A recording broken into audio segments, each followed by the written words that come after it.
I probably see Mitchell more than I've seen you. And so I'd like to A few years. Yeah, I run into him occasionally. use that. Talk to him about that. Not the courtroom. No, if you're on the losing side of that, I'm sure. I miss eating breakfast. I know. Come out Miss getting around. plan, which is That works right, that works right.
It's been a while.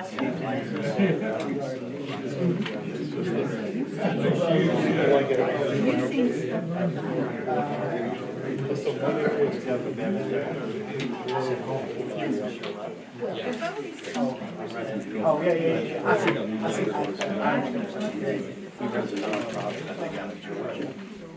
But to each his own. We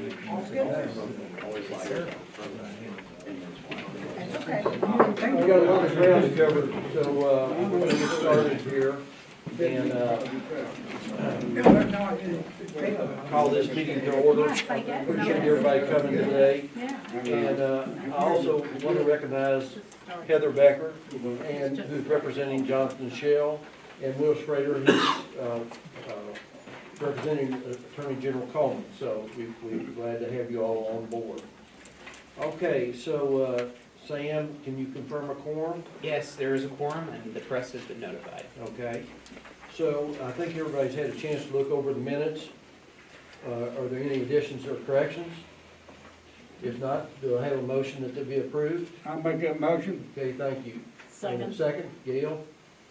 All in favor signify by saying aye. Aye. Opposed, like sign, motion carries. Okay, report of action of joint committee of the program and policy and communications and planning committees. Gail Lively. On behalf of the committee, I am going to turn the report over to John and Okay. let him get that today. Okay, thank you. Good, John. Thank you, Gail. Good afternoon, members of the board, Mr. Chairman, how are you? Fine. The Joint Communications and Planning and Programs and Policy Committee met on Tuesday, February 20th at 2 p.m. to review the 2025-2026 Qualified Allocation Plan for the Low-Income Housing Tax Credit Program, as well as discuss second quarter updates to the corporate strategies and our funding allocation plan. I'll turn it over to Terry Helton to talk about the QAP, or Qualified Allocation Plan. Important to note, since there was no quorum during that meeting, the Program and Policy Committee, there will be no recommended action based on the committee from the full board from that committee. So, all right, Terry? Welcome, Terry. We're glad to have you. Thank you, John. Good afternoon, everyone. Hopefully this will be quick and painless for you. All right, so today I'm going to be presenting to you, I have a request to approve the 2025-2026 Qualified Allocation Plan for our Low-Income Housing Tax Credit Program. So I'm going to kind of go over a little bit about what our approach was and the key changes for this particular 2-year cycle.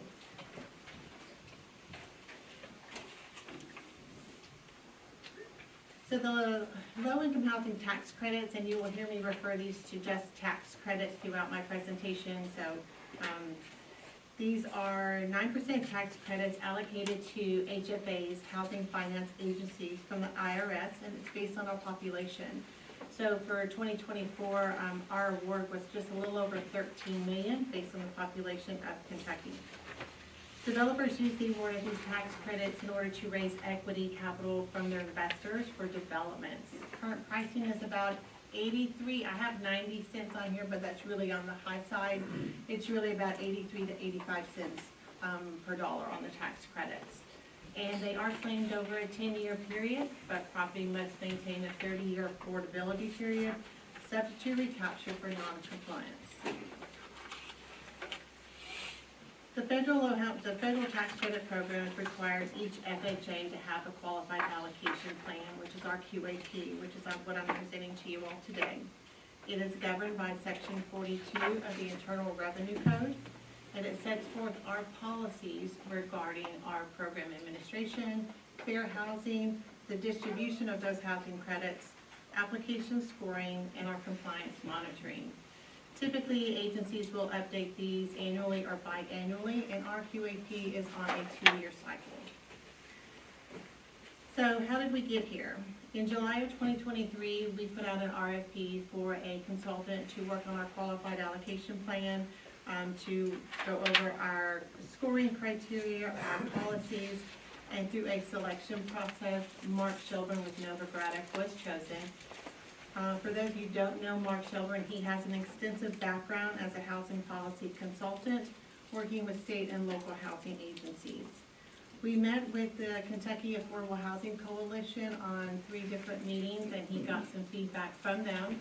To note, KHC was not present during any of those meetings so that our developers, our stakeholders could be very candid with their comments, so they didn't have to worry about us being there.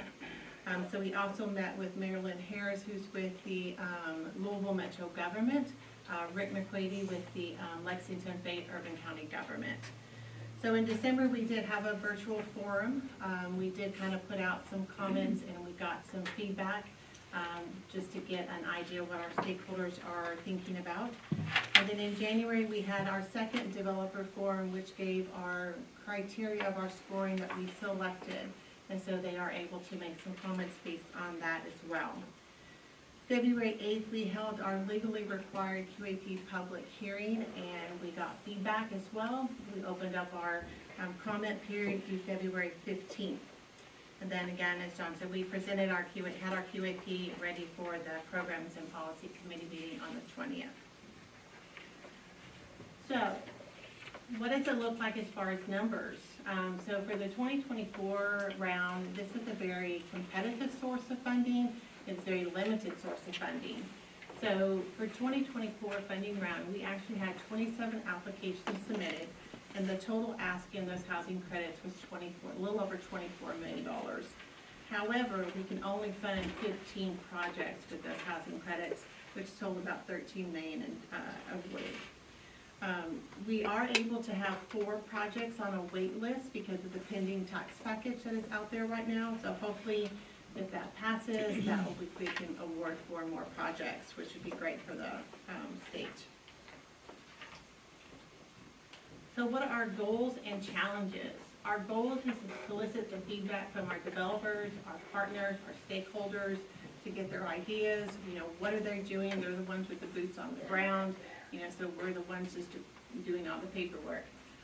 We also need to establish a scoring elements that incentivize certain project characteristics, to create new units and to help with the housing supply gap that you hear Wendy talk about. And we also want to be able to maintain our 2-year QAP cycle. The biggest challenge for us this year was finding a platform to replace the Opportunity 360 software that we used to gather our data with, because that did sunset. So we did find something that's called Policy Map. We think we can get a lot of information based on census data and block groups, and it is something that our developers, our stakeholders, they don't have to have a subscription to, so it is free to them to use, so they are able to gather that data by using Policy Map. The biggest changes in our QAP is going to be the distribution of our tax credits. So this year we are going to be having only 2 set-asides. We have the existing supply set-aside for our preservation projects, and we will award 10% of our tax credits or 2 applications. Our new supply set-aside will get the balance of those tax credits. We have an urban set-aside and we have a balanced estate. The urban applications, which would consist of Jefferson, Fayette County, and then the northern Kentucky counties of Boone, Campbell, and Kenton. And those will be treated as one. So we will have 3 basically in the urban area. And then the balance estate, so we will have the remaining LIHTC going to new supply and the rest of the counties in the state. So just to give you an example of what that will look like based on what we had allocated to us for 2024, our preservation existing supply would get about 1.3 million in tax credits, and the new supply would get the balance. So you're looking at urban with about 3.8 million, and the balance estate at 7.8 million.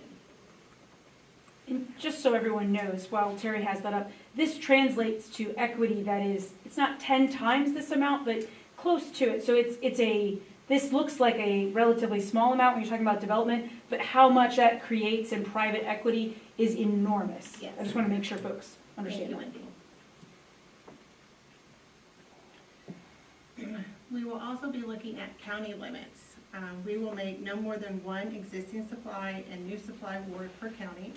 And again, for purposes of this section, we will treat the 3 northern counties as one. The nonprofit adjustment, we will make sure that we have at least 10% of our 9% award or tax credits are awarded to applications with materially participation nonprofits. This has never been an issue for Kentucky Housing Corporation.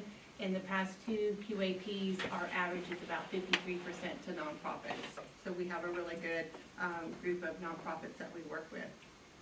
And then our minority business enterprise adjustment. So if necessary, we will ensure that at least one 9% new supply award to an application for which at least one of the developers is a certified MBE with the Kentucky Finance Cabinet.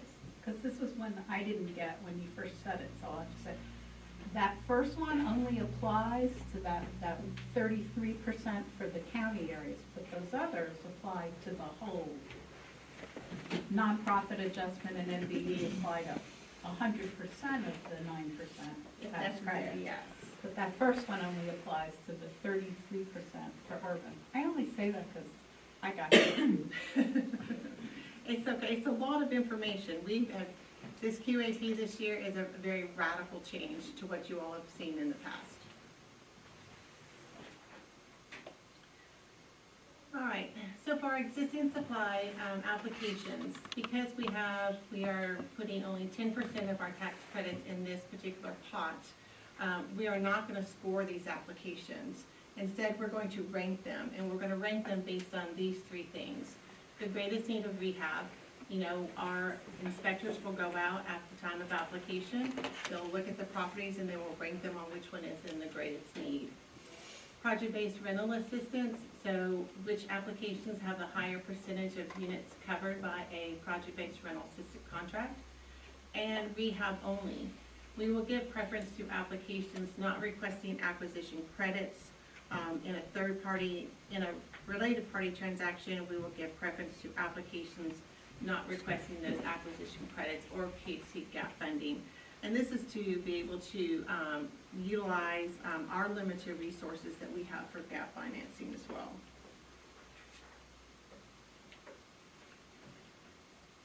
All right, so for the new supply applications, this is our selection criteria. This is how each of the applications are going to be scored.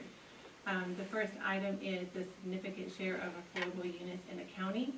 This is something that we have had in the past QAPs. This is something we like to see. We will look at the number of number of affordable units in the proposed development, plus any new units under development in the county. And this is important because they will want to have this information in their market studies when they submit their applications. So we want to be able to see the total units available in that particular county.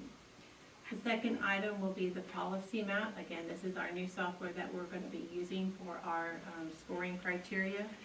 And these are the 4 items that we have selected.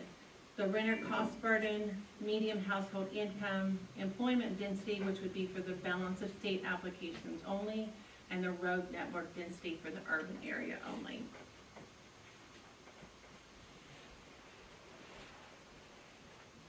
The third scoring criteria for a new supply will be the permanent below market resources.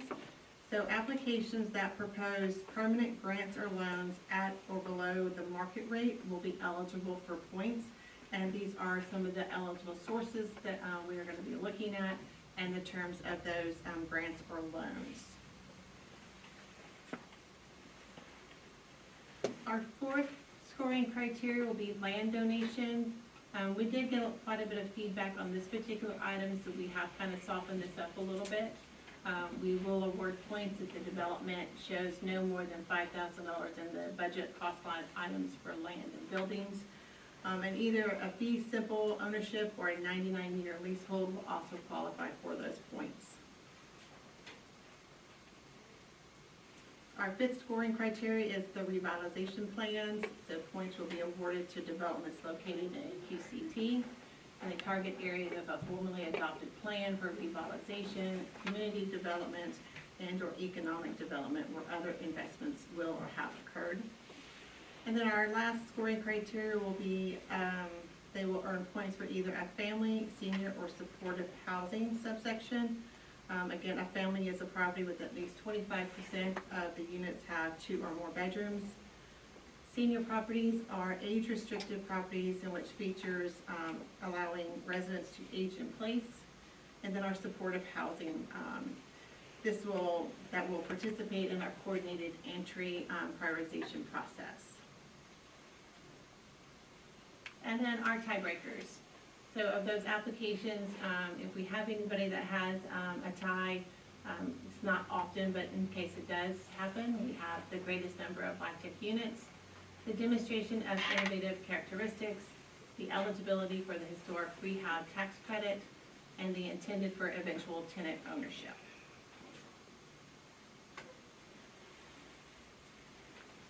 And this is how the scoring breaks down. So we have a total of 95 points for both the urban and the balanced estate, and each one of those 6 categories has its own point value. So we have a worksheet, it's an Excel program that developers will complete with their application, and based on their information that they get out of Policy Map, that can earn up to a maximum of those points.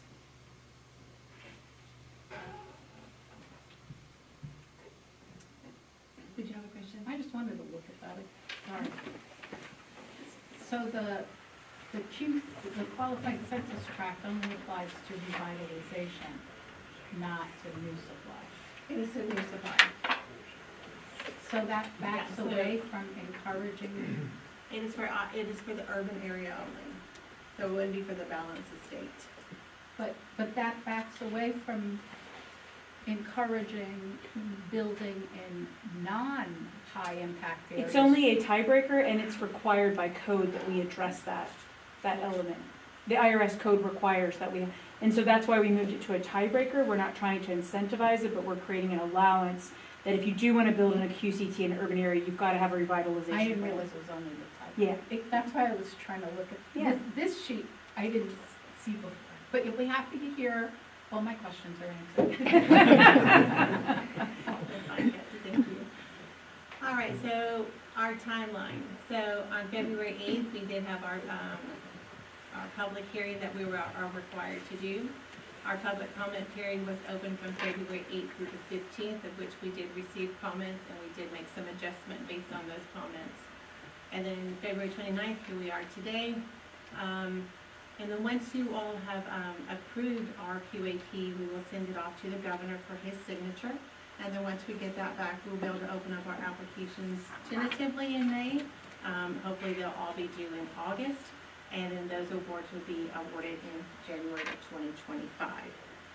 So today I'm asking that the board issue a resolution approving our 2025-2026 state qualified allocation plan for the low-income housing tax credit program to be effective for awards of housing credits made on or after January 1, 2025. Anybody have any questions? Anybody have any questions of Tracy? Terry? Okay, so Terry, what we need to do is approve this resolution 1 so that you can proceed, right? Correct. Okay.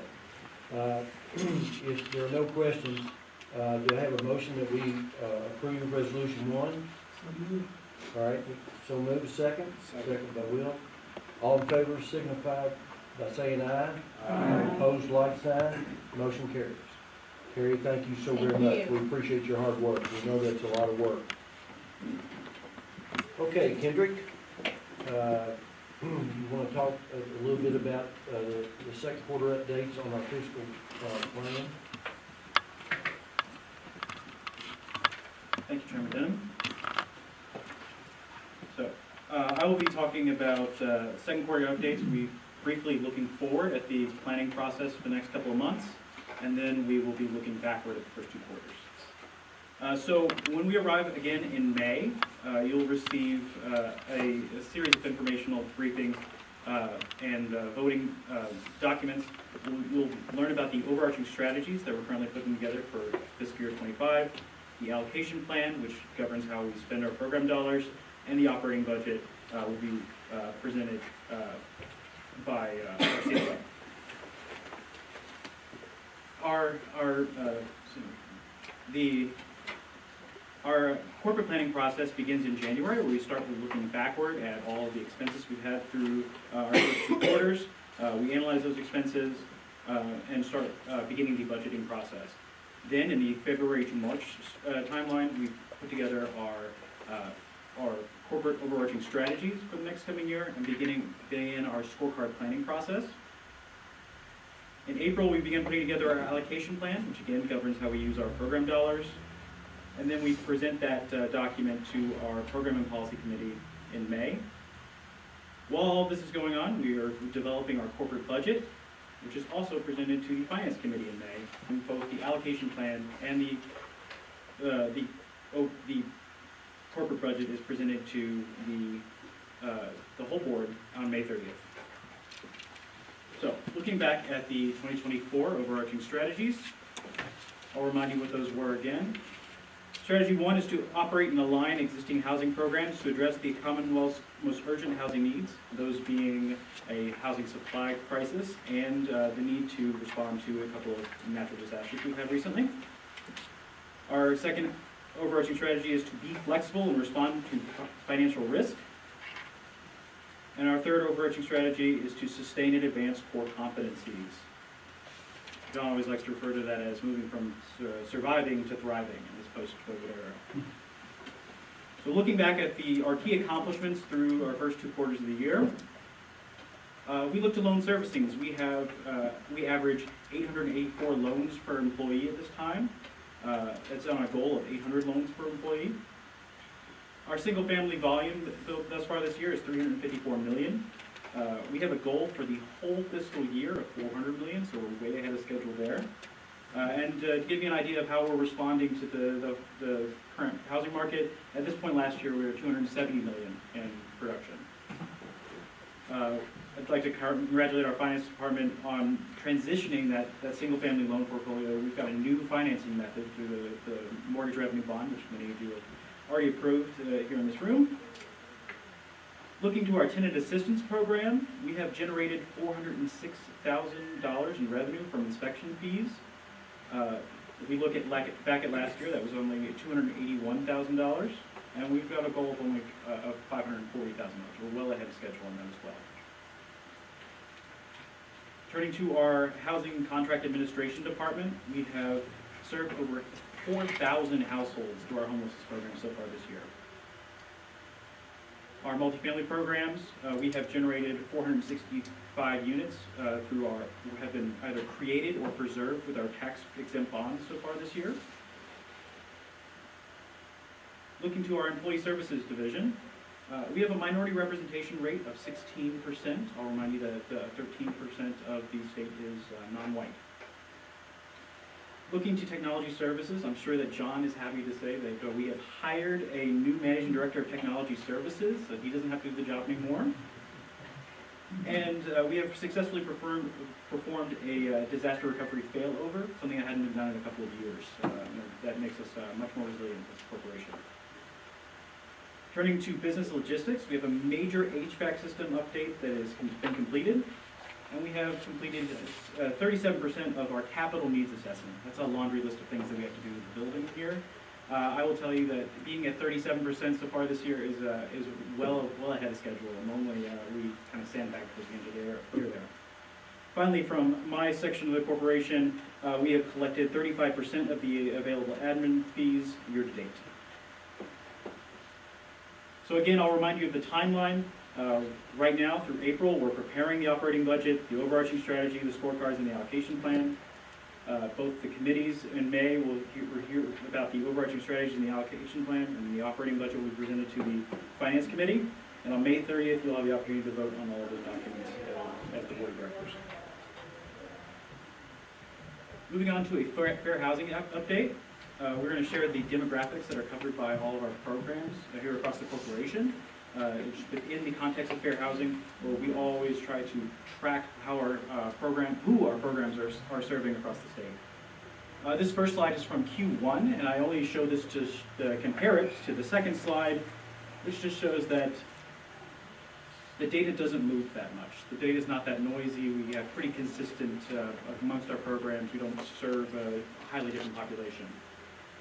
Sam, we'll move to the next slide. It's a little bit of a clear section. I've split the two different, this first slide is homeowners only. I split the programs by homeowners versus renter. So the first slide here we're looking at is specifically the homeowners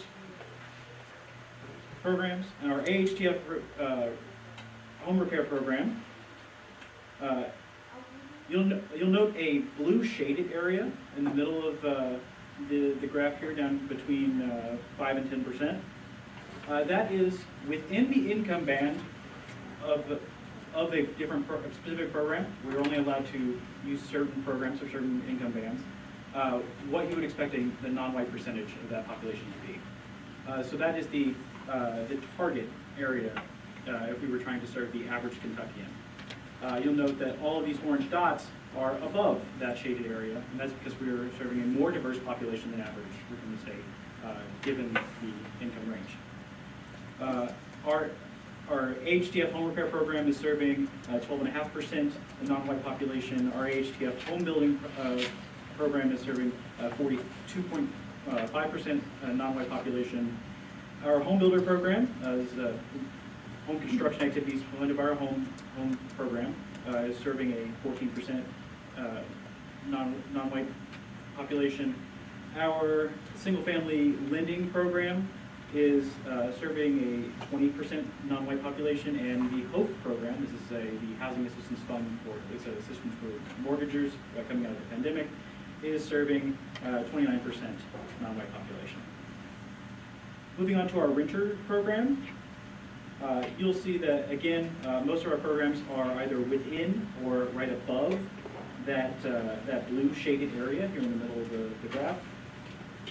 I'll only point to a couple of outliers. Our TBRA program is the only program on any of these graphs that is slightly below that blue shaded area, and that is largely a product of when we are looking for what programs that our partners can spend the funds on. TBRA is the fund of last resort, and it's a little bit less restrictive than everything else, but it ends up with a certain population that may be less diverse than average in all of our other homeless programs. I will draw your attention to the last two programs, ERA2 and HOPWA. Both of those programs have always been targeted towards a very huge percentage of that has always been non-white populations. Two things. This does or doesn't count Latino? It does. It does, okay. And I just because we had the legislature pass something of protecting people using federally assistance rent, I'm going to point to the one before where your shaded area showed that less than 5% of the black population is homeowner in Kentucky, and over 20% of the population in Kentucky are renters, even though non-white is, well, black is, non-white is, at least you said, was 13%. Yes. So it's clear, and that doesn't include disability, this is, and any of the other fair housing categories, it's clear who the legislature didn't care about being able to rent in rural areas of a city. Thank you. Just, you have the data right up there. Yeah, it's right there. Next, we'll move on to an update on our allocation plan. This is how we're spending our program dollars, specifically the kinds of awards we've made so far this fiscal year. The first section is our grant and fee income. And Tracy will talk a little bit more about fees in general in just a few minutes. But I'll direct you to the very bottom here. We've collected 42% of what we projected so far to collect so far this year. That is a total of $15.4 million in grant and fees so far this year. There's a sizable portion of that we did not, of not getting to that 50% number, that is expenses we did not incur that we're therefore not be able to collect. There's a sizable portion that's our HOPE program. We expected to spend more money at this time of the year, so we didn't collect the admin. But to our budget, that's a net zero. Let's move on to the awards section of I'll stay on this slide here. Oh, no, actually, 2 more slides now. We'll go into there we go. So this is a visual representation of where we are relative to our goals of 100% being that black line. We plan to make these awards of 100% through through quarter 4. And the thing to take home here is that some awards happen at different times, different years. For example, our light heat and weatherization programs, those happen very early in the year. We awarded all 100% of those funds in Q1. We will make a small additional award of $7 million to our bipartisan infrastructure legislation weatherization grant for novel projects a little bit later this year. Moving down to housing contract administration. You'll see that a couple of our homelessness programs, the COC, the ESG, and the HOPWA programs, we have received those grant funds and awarded them out already. But our AHTF and our home dollars, that's both home dollars using for both single-family construction and for tenant-based rental assistance, we have received those, but we'll be having a rounds to award those funds a little bit later in the spring. Moving down to multifamily, not a lot of activity here outside of tax-exempt bonds, but we have currently a Western Kentucky NOPO open that closes in March, and there are 2 more rounds coming up after that. We'll start awarding these GAP funds and the LIHTC funds after that. Moving down to single-family programs.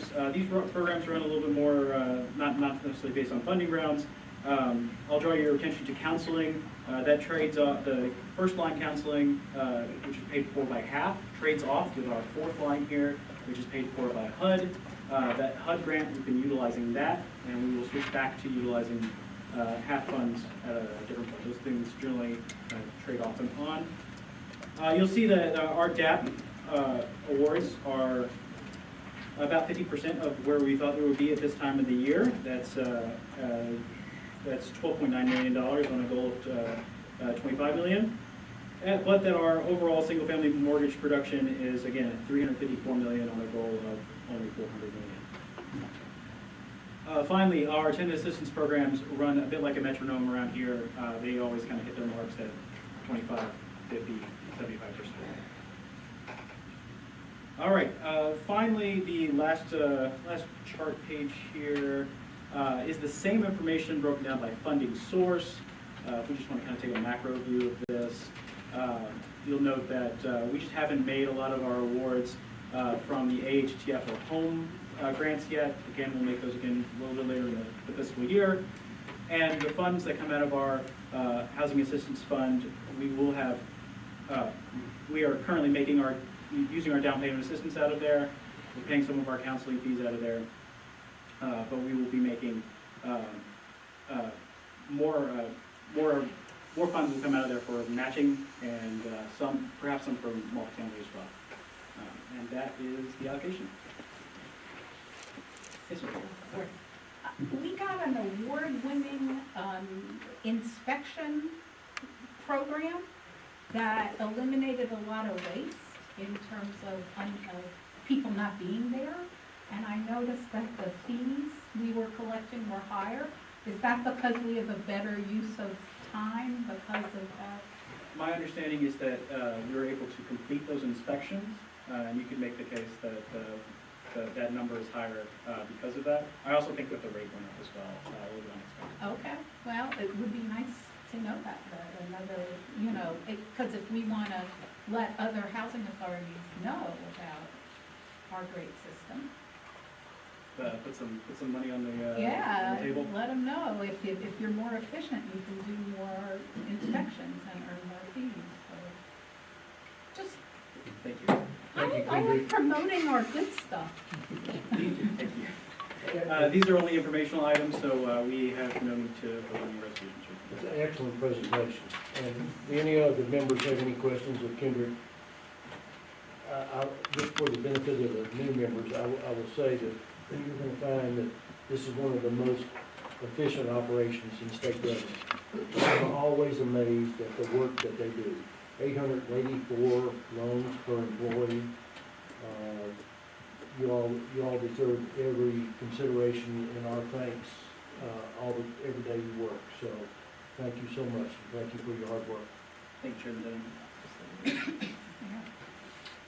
Okay, so Marty Is it, and, Mr. Chairman, is it okay to make, that we, want the minute to represent what you just said in terms of, our appreciation and stuff? yeah, absolutely, people, and if Winston, if you would relay that to the staff, we would appreciate it. And the We'll do minutes that. reflect it. I'll make sure that the minutes reflect that. Thank you. Thank you. Okay, so Marty and Jonathan, Marty first, okay?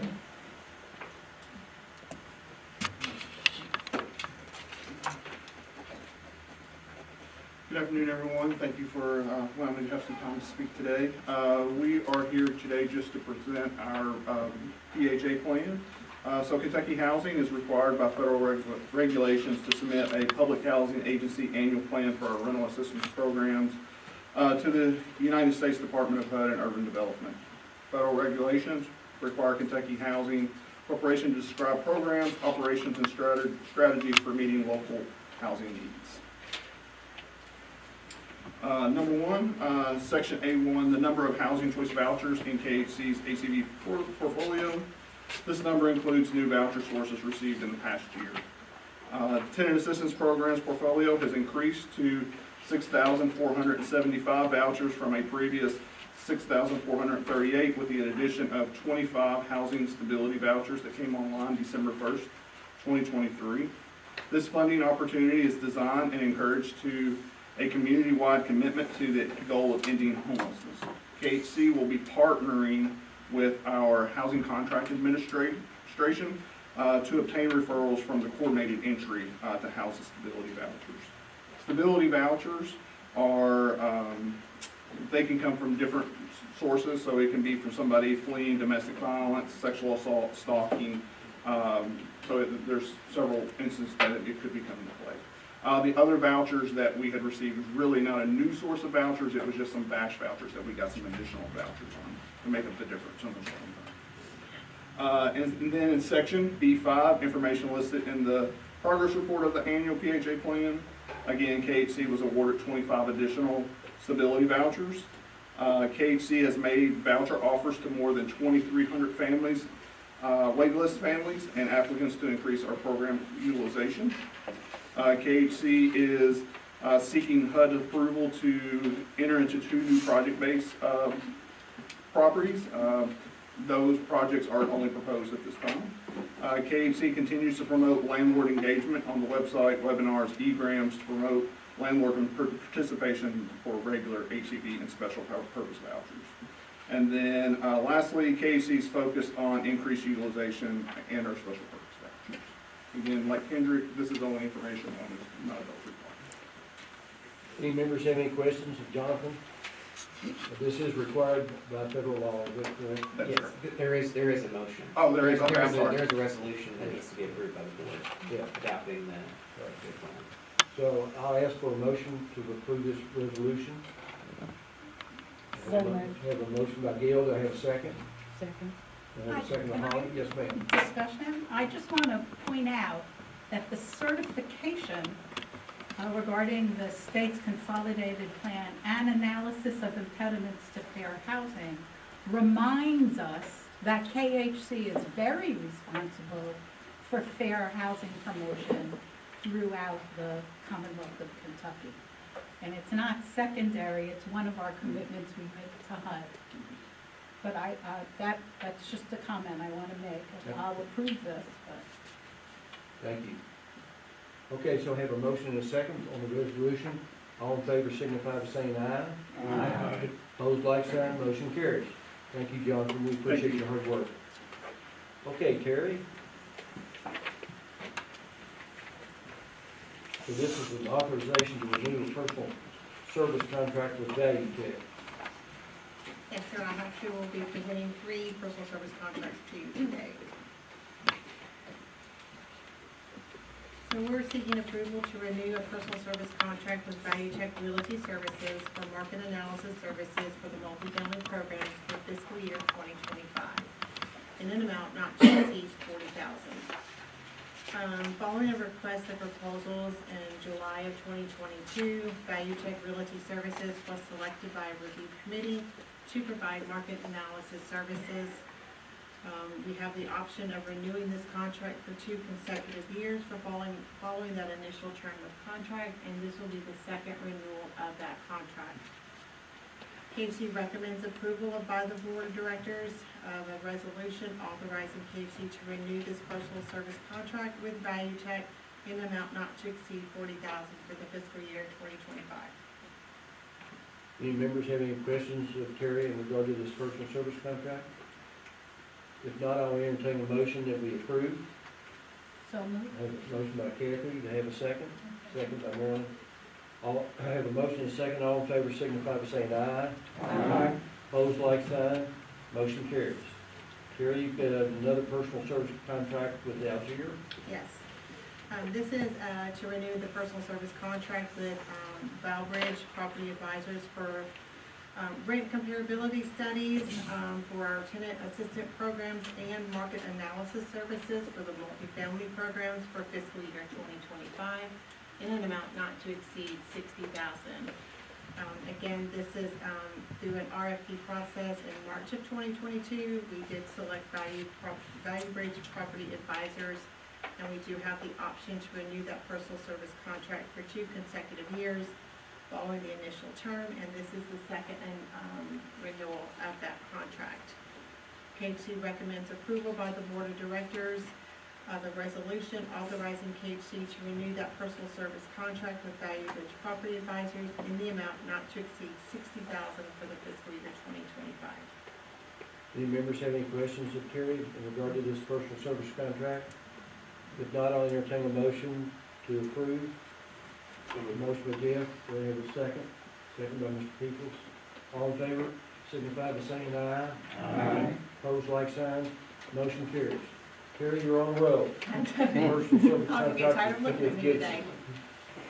All right, so then my last personal service contract is with Gibson Consulting located in Shreveport, Louisiana for the market analysis services for multifamily programs for the fiscal year 2025 in an amount not to exceed $40,000. Again, following that RFP process in March of 2022, they were selected by a review committee to provide market analysis services. And we have an option to renew this contract. This would be the second renewal. KHC recommends approval by the board of directors of a resolution authorizing KHC to renew this personal service contract with Gibson Consulting in an amount not to exceed $40,000 for fiscal year 2025. Any members have any questions of Terry in regard to this personal service contract? If not, I'll entertain a motion that we approve. Motion by Chad, second. Second. All in favor signify by saying aye. Aye. Opposed, like sign, motion carries. Okay, Terry, you've got one more, right? I do.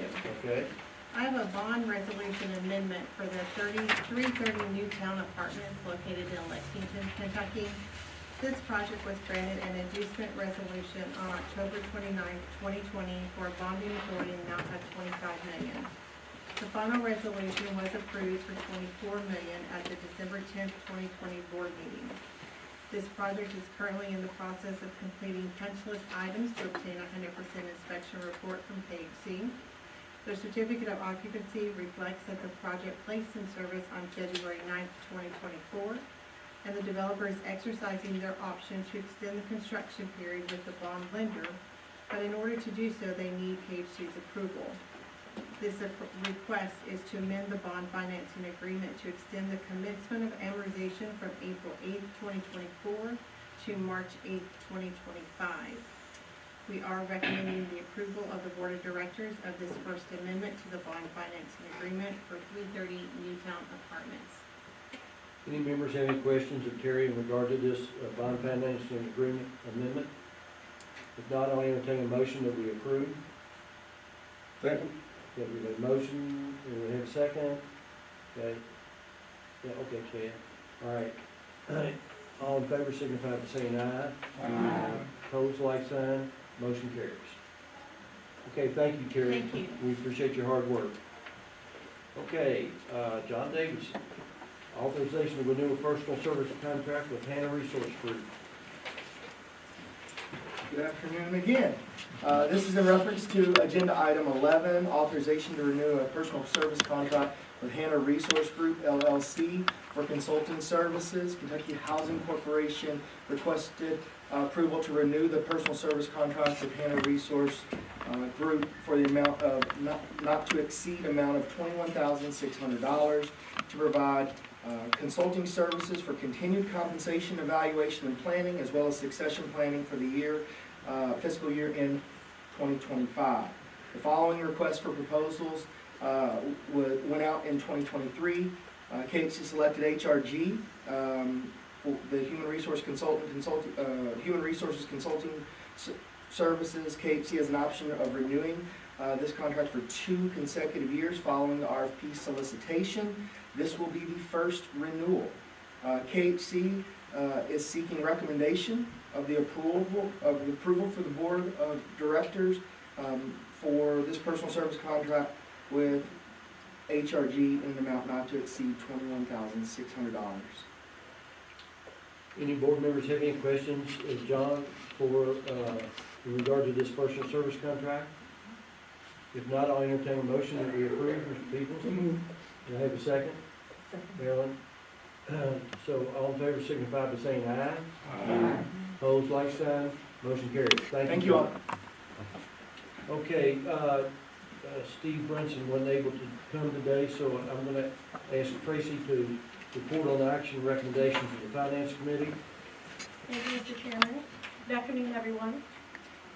The Finance Committee of the Board of Directors of Kentucky Housing Corporation met virtually on February 22nd, 2024 at 2 p.m. I presented the financial update for the corporation as of December 31st, 2023. Highlighted throughout the financial update was the impact of returning to issuing mortgage revenue bonds as a mechanism to finance mortgages, resulting in the growth of corporate assets and liabilities. I'll present a similar presentation here in a few minutes. I also presented a report on secondary market trading results for the first half of fiscal 24, showing actual trading gains totaling just over $1.7 million, well short of gains experienced over prior years. Pricing difficulties and the volatility of the market over the last 2 years is the reason the corporation has added bonds as a mechanism to finance mortgages. I also presented a summary schedule of a single-family portfolio reflecting a $316 million increase in overall principal balances from fiscal 23 to fiscal 24, which resulted in a servicing portfolio of $3.2 billion. This is mainly a result of adding MRBs and relatively low payoffs in the existing portfolio. I also presented a schedule on loan delinquencies, highlighting the impact of the end of COVID loan forbearances. While delinquencies ticked up some compared to December of last year, the severity of defaults showed improvement. I also advised that the foreclosure rate has increased slightly. This is a result of COVID-related forbearance moratorium that has since ended. I also advised the committee that although the secondary market mortgage purchase program continues to generate some profit, management has determined that issuing single-family housing revenue bonds will provide additional funding to augment the secondary market program. There's an agenda item I'll present shortly relating to an authorization to issue more single-family bonds over the next year. Mr. Chairman, that concludes the report and no action is required. Okay. Any members have any questions of Tracy in regard to this? Tracy, it's an excellent statement. We appreciate your hard work on it. So if there are no questions, you want to talk about the 2024 revenue bonds? I think there's a financial presentation. Oh, okay. Okay. Oh, we can skip it if you want. Skip it. All right, Tracy, you know what you need to do. All right. Go for it. I'm just going to present to you our December 31, 2023 financial update, starting with a pro forma statement of that position.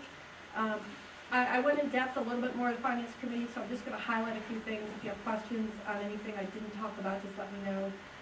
Looking at line D, total assets, similar to the first quarter presentation, total assets increased as a result of issuing MRBs. Total loans in the older indenture continue to pay off, and now we're adding loans to the new general indenture. As you can see in line A, total program purpose assets increased by $110 million at quarter end. Line E and F, there's a $90 million increase in debt outstanding for program purpose assets and a $1.3 million increase in interest payable, which again corresponds with the growing assets in the portfolio. Line G, we utilize lines of credit to purchase the warehouse loans. At the end of the quarter, we had $26.25 million borrowed. We didn't close on our next bond deal until the end of January, so we had a lot of loans warehoused at the end of the quarter. That was eventually paid off. And then at the bottom, overall liabilities on line J increased by $111 million, which is almost all due to issuing mortgage revenue bonds. And let's move on to the income statement. I'll move down to line D, gains on sale of loans, as referenced in the Finance Committee update. These went down from $2.9 million last year at this time to $1.7 million. Given interest rates, we just haven't had much success, which is why we changed financing mechanisms. We're still in the market, but not at the volume we were in prior years. And line F, you'll see this is a pretty significant shift. As we've mentioned over the last 2 years, we have to mark to market our securities. We took a big hit last year at negative $7.2 million. We're finally coming back from that. A lot of our new MRB pools in the new general indenture had unrealized gains this past quarter. I don't think it's going to be as good in quarter 3. The market has shifted again. But that has made a pretty big impact on the income statement. Line K looks like a new line, because it is. This is our debt issuance and lender comp costs, and this is solely the cost of issuing mortgage revenue bonds.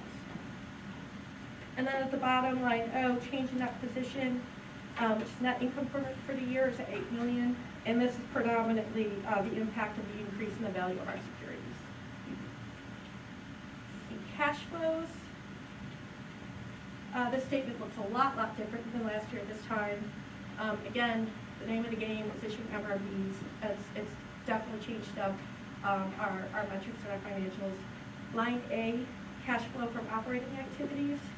This decrease from $34 million last year to $800,000 this year is mostly driven by loan fundings. We funded significantly more loans in the first 2 quarters of this fiscal year, as Kendrick outlined in his report. Line B, cash flows from non-capital financing activities. This increased from a negative $35 million in December 22 to $107 million in December 23 is the issuance of $100 million mortgage revenue bonds. We have another issuance we closed on in January, so you're going to see that again next quarter. Line D, cash flows from investing activities. Same thing here, the decrease from a negative $12 million to $110 million represents the MBS purchased by the new general indenture. And then lines H, I, and J, these are all single-family metrics. We're basically meeting prior year production by adding the MRB product. Those are kind of our pro forma condensed financial statements. We've got 2 schedules here relating to our operating budget. The first being our operating fee income, budget versus actual. We are favorable to budget and rental assistance. Some of that, I guess, is increased inspection fees, as Kendrick highlighted. Also, there's been a boost in fair market rents, which is the basis for the fee per voucher rate. Line C and D, our homeless programs and weatherization programs are in favorable budget. Part of this is we got approved for and implemented an indirect cost rate last year and budgeted to include that rate in our draws on those grants. And we haven't made that rate into all the grant renewals yet. So we haven't had additional expenses associated with those, but it does look like we didn't bring the fee income in that we anticipated. There's also some activity in the weatherization program that we anticipated taking place the first half of the year. It will take place either second half of the year or into fiscal '25. Going down to line E, temporary COVID programs. Kendrick also highlighted this. Our HOPE program, foreclosure prevention, it's just not running at the rate we anticipated it to be running at. The further away we get from COVID, the harder it is to show COVID impact of your ability to pay. So the program's just not as robust as it would have been a few years ago. Line G, loan servicing fee income, is about $1 million favorable budget. It corresponds with a growing loan portfolio. Line H, rental production, multifamily fee income. So some of the Texas up bond deals that Terry presents, we had some close. It's all a timing thing. It's hard to predict. But we are $1.2 million favorable budget there.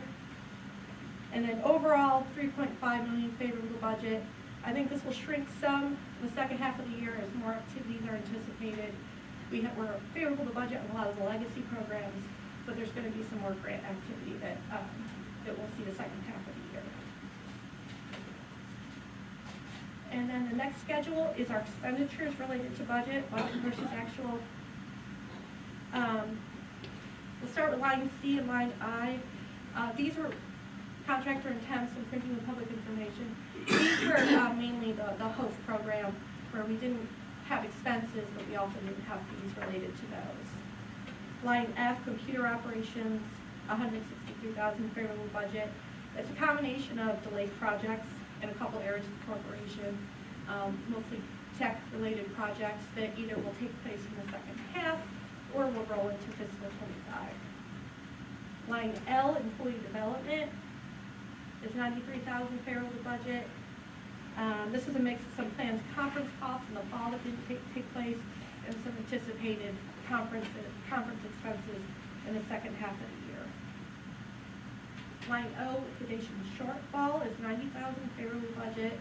This is a loss incurred when a loan pays off, but we already paid the investor interest, and less prepays results in less liquidation shortfall expense. Line P, training for clients and partners, $90,000 favorable budget. This mainly is in two areas of the corporation: continuum of care and weatherization. Continuum of care is based on need. We just haven't had to utilize as much training this year. And the weatherization, there's been some turnover and delayed training events. And I'll just go down to the bottom, line P there.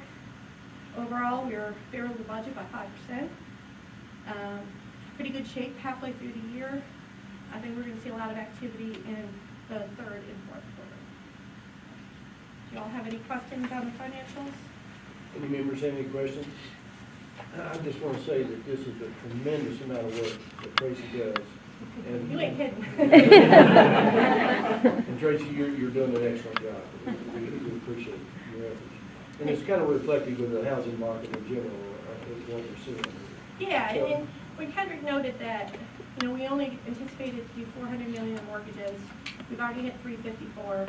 When we made the plan last year, that was when we were going to stick with the TVA market. So that the mortgage revenue bond concept, we finally got comfortable with it over the summer. So we've exceeded that goal, but it's because we've introduced a new way to fund mortgages, and we've had two very good executions in the market. So any members have any questions? I don't think we need a motion, do we? Okay. Anything further on this, Tracy? Okay. Now I understand that you want to spend a little money, right? So we'll talk about the issuance of 2024 housing revenue bonds. Yeah, now I want to issue more bonds. So I'll read through the agenda item a little bit.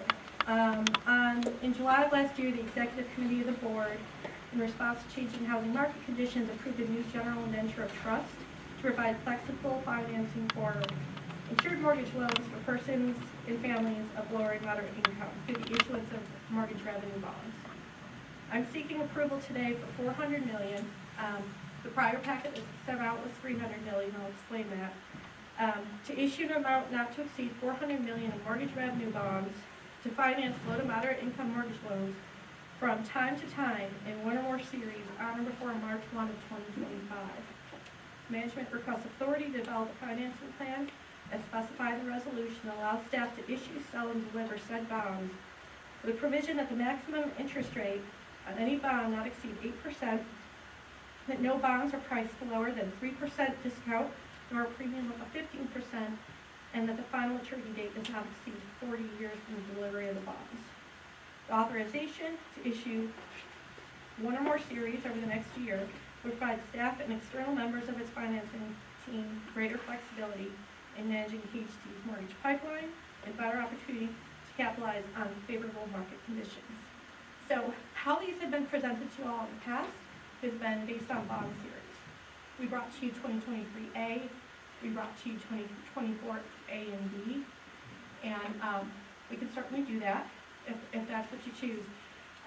But getting into the market at a good time and having to manage, bringing it to the board, State Property Building Commission, Capital Project Fund oversight, and timing entering the market has proven challenging.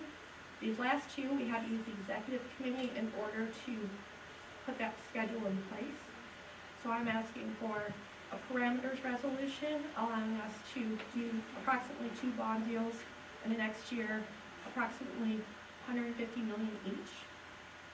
And then I can report back on how those deals went. And this is a really important ask because we have had to had emergency meetings to raise this limit in the past. Yes. And what she's doing is just going ahead and getting clearance for the $400 million up front so that they are prepared to go to the market. And as volatile as the market is, from time to time, it's really an important situation. And this was a recommendation from our bond council and many other states to follow parameters resolution in order to execute their bond deals. So with that, staff recommends approval. I have any questions for you? Yes, ma'am. I'll just say, you took a lot of time when you passed it to explain to me how this was good, and it is good, and you're delivering on it, so I certainly would approve within those parameters. Okay, so we have a And motion. thank you. I have a second. Second. We have a motion and a second. All in favor signify by saying aye. Aye. Opposed, like sign. Motion carries. Thank you. You got $400 million there. Just put that in there real quick. Okay, so then you need to renew a personal service contract with various real estate agencies, correct? Yep, I've got 2 contract renewals for you all today. The first one is authorization to renew personal service contracts with various real estate agencies and our brokers to provide marketing and disposition services for Kentucky Housing Corporation's REO single-family housing portfolio. Following our request for proposals in 2023, KHC selected 30 real estate agencies and our brokers as listed in the board packet to provide marketing and disposition services for KHC's REO single-family housing portfolio. We offer the extension to all 30, 29 signed the contract. So this would be for 29 real estate agents or brokers. KHC recommends approval by the board of directors for an authorization to renew personal service contracts with various real estate agencies and or brokers in an amount not to exceed $400,000 for fiscal year 2025. I see only 1 person of color, but I do see a lot of women. What should we, sometime in the future, what should we be doing to encourage people of color to get in this business? I think with these particular contracts, where we have the most difficulty is, most of these are for rural housing loans. So with FHA and VA, we submit a claim, and when we submit the claim, we convey the property back to HUD, and we get the proceeds, and we're made whole or close to whole. RHS looks at it. So we submit a claim to them, and they'll pay us a percentage of the appraisal, and then we have to take care of the disposition of the property. So these are almost all in rural areas, and I also don't think we get a lot of responses because they're difficult properties to sell. So, but we can certainly look into it for next renewal. Any other members? Any questions? Okay, I entertain a motion that we approve this resolution. I move we- Kathy, you have a second? Marilyn? I have a motion and a second. All in favor, signify by saying aye. Opposed, like sign, motion carries. Okay, Tracy, you've got another personal service contract here? Yes, this is authorization to renew personal service contract with King Knitter and Associates for quantitative consulting services. This is mostly related to our bond portfolio. We require services of quantitative consultant firm to perform the following: bond structure analysis, preparing structures and analytical information for each bond issuance, prepare annual and rating agency cash flows, calculate bond yield, and measure compliance with federal tax code. Also for mortgage and investment portfolio participation, flow of funds compliance, and cash flow projections. Following request for proposal in 2022, King Knitter was the sole respondent of the RFP and was selected by the review committee. There's an option to renew the contract for 2 years. This will be the second renewal. We're asking for an approval of an amount not to exceed $400,000 for fiscal year end 2025. Any members have any questions of Tracy in regard to this personal service contract? If not, I entertain a motion that we approve. So Okay, and a motion and a second by Holly. All in favor, signify by saying aye. Opposed, like sign, motion carries. Thank you all. Let me just say, Tracy has had big shoes to fill, and she's doing a wonderful job. Thank you, Tracy. Thank you, I appreciate it. All right, Kevin Field. Another personal service contract. Thank you, Mr. Chairman. Agenda item number 17 is for your consideration, a resolution concerning the authorization to renew a personal service contract with Regulatory Solutions LLC for the performance of quality control review services in an amount not to exceed $165,000. The purpose of the contract is for the performance of quality control reviews for both the single-family and loan servicing departments as required in accordance with Fannie Mae, FHA, RHS, VA, and soon-to-be Freddie Mac. Following a request for proposals back in February of 2022, the review committee selected Regulatory Solutions as a contractor that best meets the needs of KHC related to these quality control services. There was an option to renew this contract. This will be the second renewal. So for your consideration, there's resolution number 1. Any members have any questions of Kevin in regard to this personal service contract? If not, I entertain a motion we approve. Someone? Okay, thank you, Barry. Second? Second. Okay, got a second, Mr. Peoples. All in favor, signify by saying aye. Opposed, like sign, motion carries. Thank you, Kevin. Thank you. Appreciate it.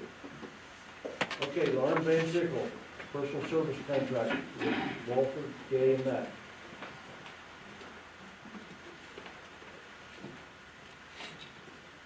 More contracts for you. I'm here asking for the authorization to renew a personal service contract with Walter Gay and Mack PLC for legal services for the corporation's legal department. We request authorization to renew this for the end of fiscal year 25. Following a request for proposals in 2023, 3 responses were received by the corporation. Walter Gay and Mack was selected by KHC staff to provide the best needed legal services for the in-house legal department of KHC. We had the option of renewing the contract for 2 consecutive years following the original proposal. This will be the first renewal of the contract. So KHC recommends board approval of Walter Gay and Mack's personal service contract for an amount not to exceed $20,000. Any members have any questions of Lauren in regard to this service contract? If not, I'll entertain a motion that we approve. Will, have a second? Second, Jeff. All in favor signify by saying aye. Opposed, like sign, motion carries. Now, this next personal service contract is with McBrayer. My son works for McBrayer, so I'm going to recuse myself and step out. Madam Secretary, would you take over? Absolutely. Okay. So we have another contract that Lauren is going to present to us, and this is for personal service, contract with Courier Collision Services. Yes, similar to the previous one, we are asking for authorization to renew personal service contract with Courier for legal services for the corporation's legal department. Following a request for proposals in 2023, 3 responses were received by the corporation. The Courier was selected by KHC's staff. So we are recommending approval by the Board of Directors for renewal of the personal service contract with Courier in an amount not to exceed $100,000. Do we have a motion to approve? Any questions? I do know, Secretary, I do have a question. I'm just curious how, sitting 2 of them, like, no objections, I'm just curious how the board decides which firm to use. One being 20, one being 100. So Are with they separate sections within the? some ongoing matters that we've had with McBrayer are likely to roll over, and so we're accounting for some of that into what they already are doing. McBrayer handles the majority of some of our outside legal work because of responsiveness. We are working with Walther Gay and Mack to provide them more work and to get them up to speed on some of the things that we do here, which is why their amount is a little bit lower than McBrayer. Madam Secretary, if there are no further questions, I will make a motion. We have a motion to approve. We have a second. Second. Okay, so Bill made the motion and PG, okay, second, PG, PG seconded, okay, all in favor? Say aye. Opposed, same? Can I abstain? Sorry? Abstain? Okay. Please note that Kathy abstained. And bring it back to the chairman back in. Thank you. Sure. Thank you. The chairman will time out.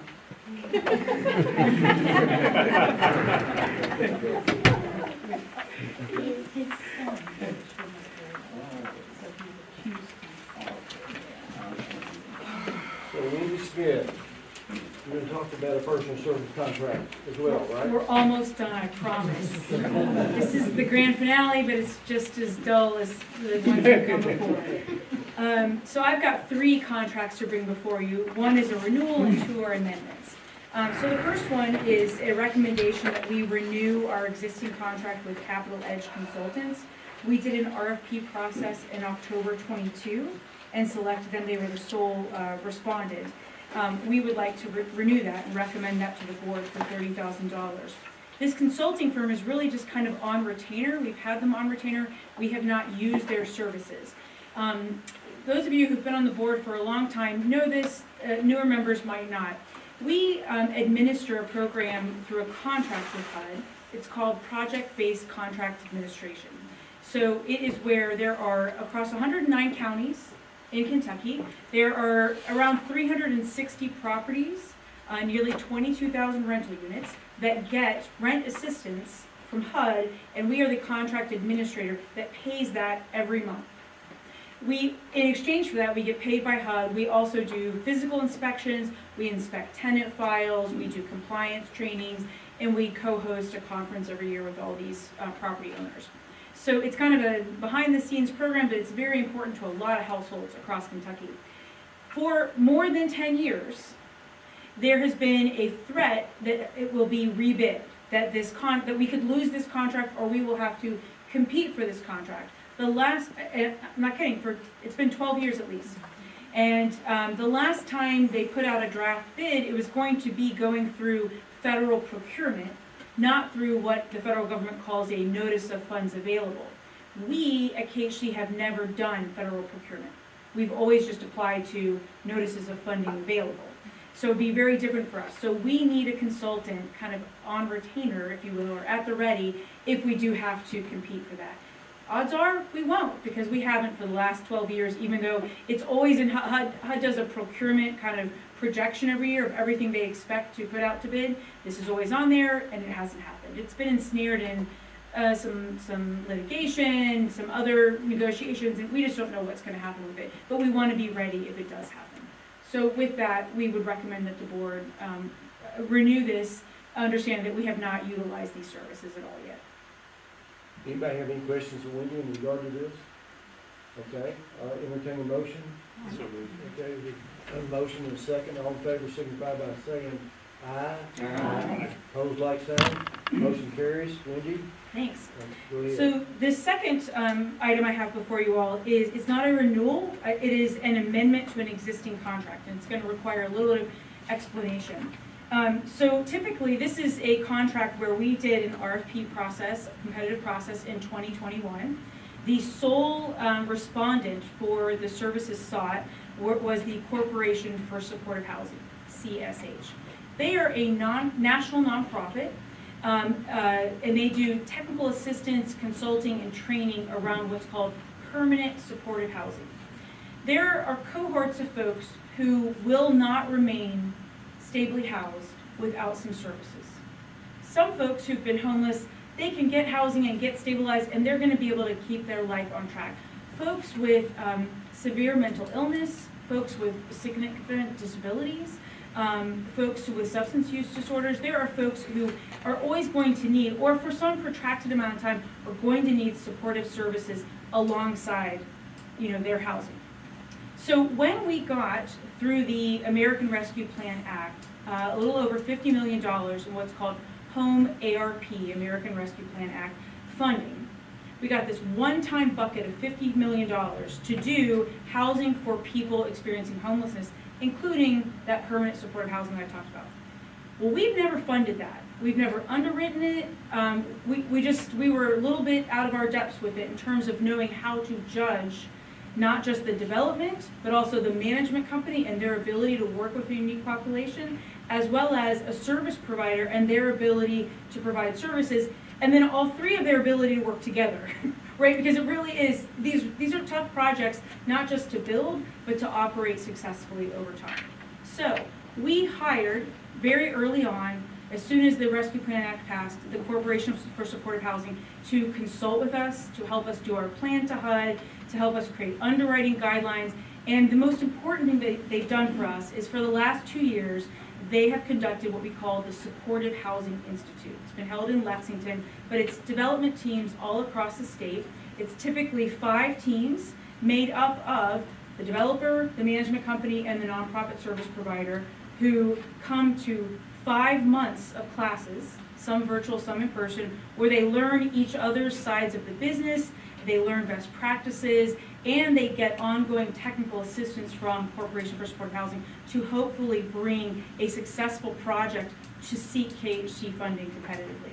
An example is a project that, not because of Mike, but because of our partner, is going to be locating in Maysville called Sutton's Landing, where Welcome House, which is out of northern Kentucky but covers a big swath of the state, is going to be developing permanent supportive housing along with a development partner and a management company and providing services there. So without Corporation for Supportive Housing, we just would not know how to cultivate this, how to evaluate these projects, and kind of be strategic and plan accordingly. Here's a marker of how helpful they have been. Some states have not even gotten their plan to HUD approved for Home ARP dollars. We were the first state to get approved. And of our $50 million, we will have, within the next couple weeks, we will have committed $29 million to projects. That's radically fast.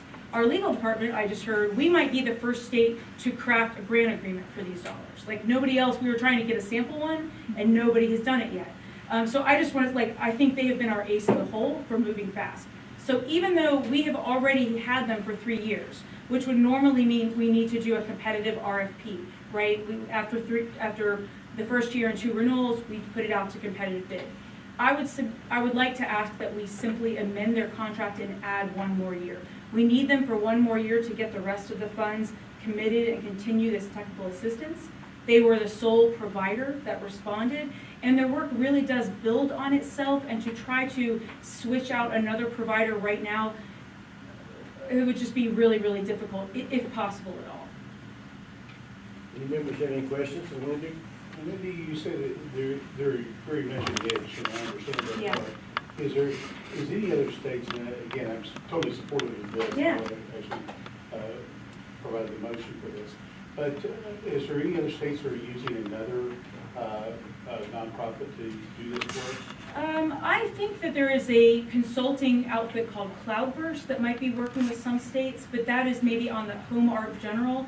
For supportive housing, Corporation for Supportive Housing, they really are the go-to, and they have done this Supportive Housing Institute in at least 13 states, I know that. So there might be others, but I doubt they'd be as good, and they certainly didn't respond to our RFP. Put a bug in your ear, this might be a cottage industry. What you're saying. I have a job, Barry. To your job I'm just currently. kidding. And I just want to note that the $256,000 is the cumulative amount over what would now be 4 years, right? That's not an annual amount, that is the cumulative amount. Will? So, just making sure legal's okay, that we're just gonna amend the blanks of the contract rather than have to. Well, I wrote him a memo that tried to explain why I felt like there was a really compelling argument. What we don't know is if GCRC, the Government Contract Review Commission, will allow this. We will try to make the same case. It just feels like to do it competitively is going to be going through the motions, because I just can't imagine trying to swap out another vendor at this point. We really just need one more year. Yeah, have y'all considered the not feasible, not practical to bid or sole source option? Because if your original RFP didn't consider a contract this time and you get kicked, you might want to have a backup. And just to add to that, if I may, we might want to approve this as amendment or not feasible or practical to bid, just to give, your sole source, just to give, I'm open to any and all ideas. You tell, yeah. Just 'cause I don't think that you'll be able to walk it through the procurement process as an amendment. I tend to agree with that. I think Sam. Yeah, I agree. I think that would provide us with additional flexibility, so if you all want to amend the motion, we can amend the resolution. Yeah, I'll make a motion to approve either an amendment or sole source contract or not practical or feasible bid submission through procurement. I don't think you can go sole source because there are other people that do this. I feel not practical Okay. because of your history. Okay, so either an amendment or not practical or feasible bid. I would second your amendment to the resolution.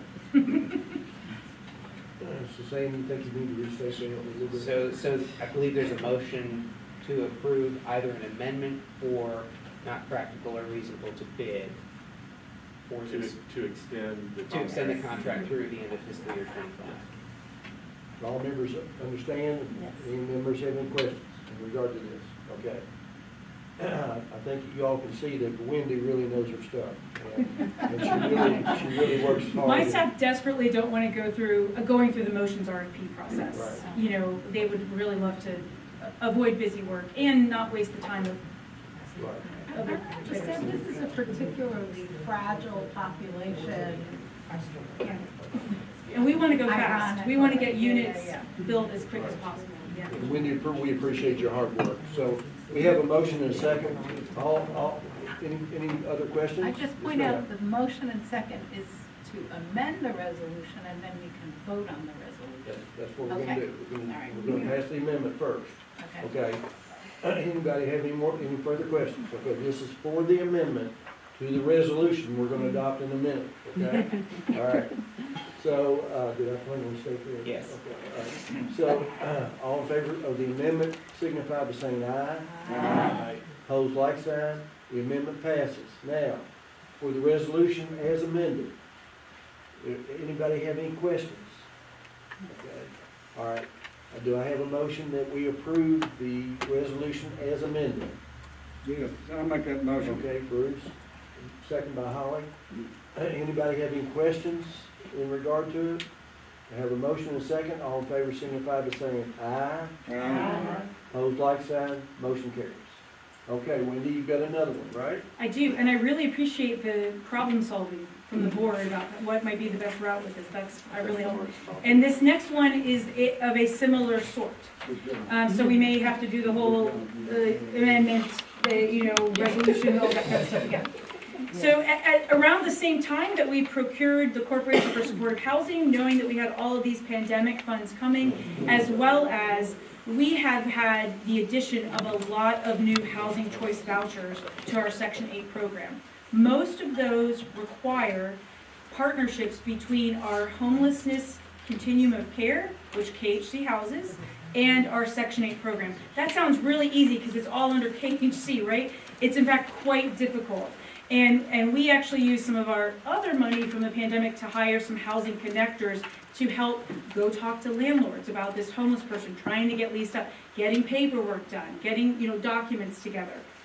So to get ready for all of that, we hired Heather Haregrove. Haregrove Consulting LLC is her company name. She's a woman-owned business out of Louisville.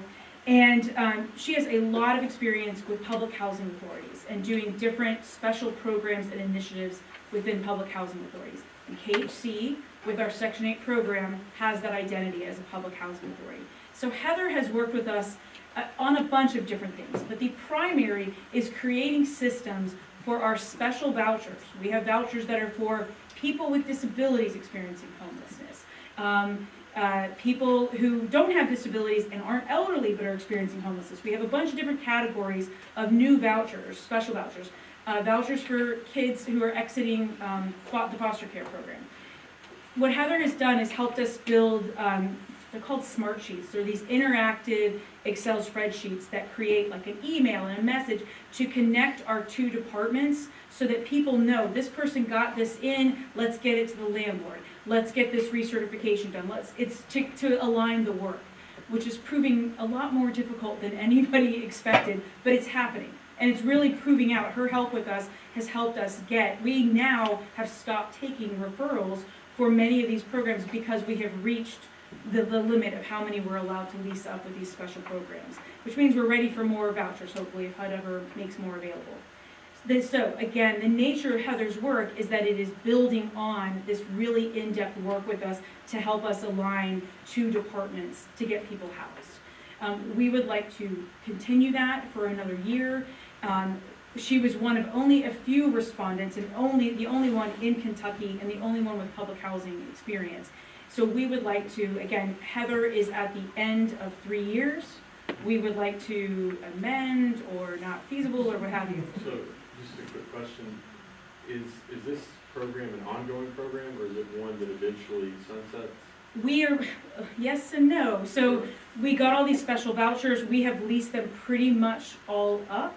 But then there are people leave their housing. We've got to lease more up, right? So there's not a finite end date, but we are near the end of our big push to get them all leased up. We would like to keep Heather because we have just applied for more project-based vouchers. It's called the HUD 811 program for 250 more project-based vouchers. And we're going to have to, again, do that kind of connection to get people housed because those are for people who are disabled. Our concern is just starting with someone new who has to. So, it sounds like it could be phrased as being to continue ongoing matters. It's a little bit of both. Because to not go through the RFP process, it's my understanding that it has to be to wrap up. Yeah. To conclude work. Mm-hmm. So we might want to take a motion to amend to even broaden it to an RFP or the sole. Whichever route. Not feasible or practical to bid, whichever route, because I think you're going to have a little bit more struggle with this one. Yeah. Her work, like once it's all built out, we might not need Heather anymore, but we definitely still need her. So I think you could argue both ways. Yeah. So Why wasn't that good for the CHS? That one sounded more like ongoing matters to me. More than 1 The year. HCV, yeah. Because homework is one-time funding, right? Once we get that all allocated, that is done. Okay, but you know what I'm saying. Yeah. That corporation for supportive housing. That could be ongoing. No, because the funding is one time. Their work for us probably will end in a year. That's why I was asking why that wouldn't. Because this one it's not really sunsetting, it's indefinite amount of time, so you could theoretically try to circumvent the procurement process by unilaterally extending to one RFP through your RFP. I can see what I you're just saying. wondered if we should bolster the supportive housing one with these words also, but no, that's not appropriate for that one. I feel more comfortable with that one. for you Okay, to- oh, good, oh, Right. good. And if we had to put this back out to bid, it would be less, I don't want to, because we really, really, really need to keep Heather, but, I think I think there's a legitimate argument that it's to continue ongoing services being provided yeah, of a certain specificity, you can articulate Yeah. that, but just in case. yeah, no, I'm with you, yeah. So are you gonna provide us a motion with the right language? I mean, I'll try to do better than All last right, time. so what we're gonna do Motion is to do the amend the same thing. resolution. Yeah, right, you're gonna amend the resolution. You make a motion to that effect? Yeah, motion to amend the resolution to authorize KHC to either amend the existing personal service contract or extend it through a not feasible or practical to bid contract, or to RFP for the provision of additional services through the end of fiscal year 2025. Okay. Do I have a second to that amendment? I have a second, okay. You need to restate it? So we have a motion to amend the resolution to allow KHC to either amend the existing contract, extend through fiscal year. Not feasible or reasonable or practical to bid, or to RFP for new services to extend through fiscal year 2025. Everybody understand that? Thank you. Somebody help me understand it, please. Anyway, all right, thank you. And, so we have amendment, and this is a motion to amend. So everybody in favor of the amendment, signify by saying aye. Aye. Opposed, like sign. Motion to amend carries. Okay, now, for the resolution as amended, do I have a motion to accept the resolution as amended? Okay, I have a motion by Chad and a second by Kathy. All in favor signify by saying aye. Aye. Opposed, like sign. Motion carries. Okay. I have a motion to thank Hey, at least I made them interesting, right? Linda, you always work me hard, you know? Let me say that I appreciate, the problem solving and the flexibility that you all, it could save our staff just so much time in what would be busy work, or they would be terrified to lose these vendors that are really helping them do some tough stuff. So thanks so much. So thank you, Linda. We appreciate your hard work. And we appreciate all the good you do throughout the state. So, okay, so the next item is items from the board or staff that are not on the agenda. Did any board member have anything, any issue that they would like to raise at this point? Winston, I'll turn it over to you then, if you have anything. I am very pleased to say that we have no informational items today. We anticipated that this might be a rather full agenda, and out of respect to you all and people who have travel in front of them, we didn't want to make the meeting go any longer than it had to. We likely will have a very good informational item on the next meeting, and with a report that will focus on the activities that KHC does. It primarily involves the homeless population, and give you an update on, you know, what funds we receive and how we disperse them, and who we disperse them to, and what our activities are in that regard. So. Ms. Becker, we welcome you, and Will, we welcome you. Will and I used to represent Franklin County together, so I appreciate y'all's input. Any other members or any staff members have anything? Okay. Thank you all so much for your hard work. I think you all, you folks can see that this is a wonderful board, and we got a Cracker Jack staff to work with. So I appreciate that. So if not, I'll entertain a motion to adjourn. So moved. Okay, motion second. All in favor, signify by saying aye. Aye. Thank you all.